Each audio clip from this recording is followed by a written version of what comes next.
Greetings everybody, my name is Optimus Prime and I welcome you all to my channel. Today I will be reviewing a third-party Transformers figure which due to copyright reasons is referred to as Bayweight and 30.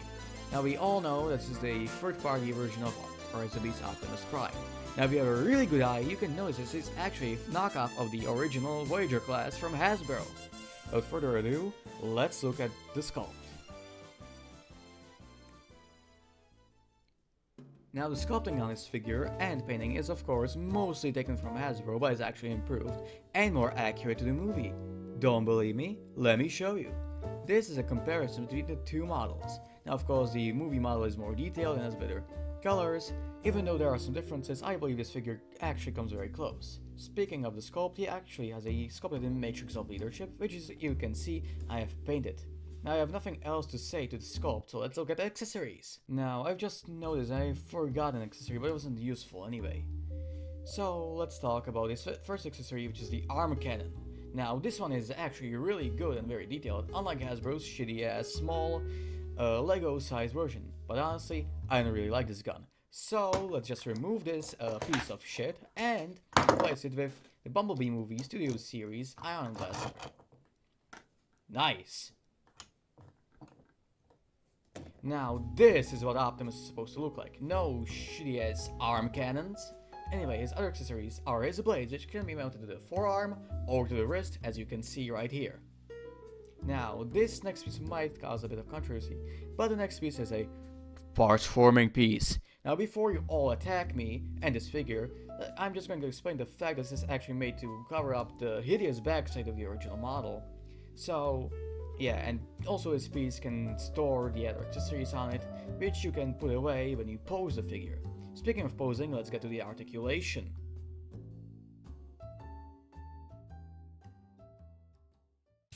His head is on a ball joint, which allows him to go side to side, up really far, but his down is pretty disappointing. His shoulder is on a hot rod joint, which allows him to go pretty far, and allows him a 360 rotation. His bicep is on a swivel, and he also has a double jointed elbow, which you can also turn the other way to break his arm. His wrist is on a swivel and has a pretty weak hinge, all things considered. His waist has a swivel, and if you look really close, he actually also has a pretty good ab crunch. His legs get up really high, his knee reaches 90, his feet can go up and down, and has a pretty good pivot. His side skirts move up, which allows him to do a beautiful spread, but his legs don't go back at all, which is really disappointing.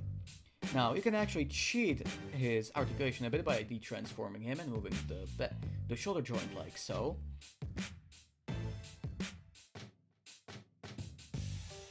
Which actually gives him a butterfly joint, which doesn't go back that far or front at all. Wow. So, basically Marvel Legends articulation. Speaking of Marvel Legends, let's compare him to the Marvel Legends Spider-Man, the Black Series Darth Vader, the Jazz Bears Halo 2 Master Chief, and the Bandai RX-78-2 Gundam Kit. Now let's compare him to some Transformers. Here's the Studio Series reactivated Bumblebee, which came out last year, a third-party combiner Grimlock, and the YOLO Park Rise of Beast Optimus Prime. Which, wow, these two look really good together. Now this is all for the bot mode, but let's talk about his alt mode.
Now the truck mode is a beautiful alt mode, which I approve of a lot, but if the backside really bothers you all that much, I actually have a tutorial on how to fix that.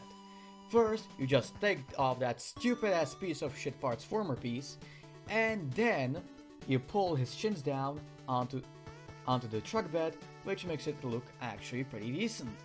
Why cannot the original figure do this? Oh yeah, because it's a piece of shit. Now speaking of a truck mode, he has to roll.